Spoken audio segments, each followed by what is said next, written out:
সকাল সকাল তাড়াতাড়ি উঠে রেডি হয়ে গেলাম পড়তে যাবো। আর সবাই জানো কেন মাস্ক আর আমি সানগ্লাস এত সকালেও ক্যারি করি।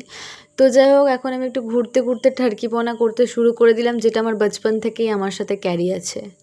তো যাই হোক, এখন অনেকটাই প্রায় চলে এসেছি। ভিডিও করতে ভুলে গিয়েছিলাম, তাই দাঁড়িয়ে আগে ভালো করে ভিডিও করলাম, কারণ পড়াশোনা তো হতেই থাকবে, ভিডিওটা কন্টিনিউ করতে হবে। তো যাই হোক, হেঁটে হেঁটে টুকুস টুকুস করে আমি আর আমার একটা বোন চলে যাচ্ছি পড়তে। ও যাবে আমার দিদির কাছে, আমি যাব অন্য স্যারের কাছে। তো টুকটুক করে যাচ্ছিলাম, কিন্তু কি 2-3-তে পড়ে, আর জোর হবে 5-এ পড়ে, এর থেকে বেশিই না। ভাই ফুক ফুক করে কীরকম বিড়ি খাচ্ছে, মানে একটুখানি ব্র্যান্ডেড খাবে, সিগারেট খা, না বিড়ি খাচ্ছে 6 টাকার প্যাকেটের। আমার মনে হচ্ছিলো কি বলি, ভাই এইসব খাস না, বিড়ি খাওয়া লাভ দেবে। তো যাই হোক, এখন আমি পড়তে ভাই চলে এসেছি।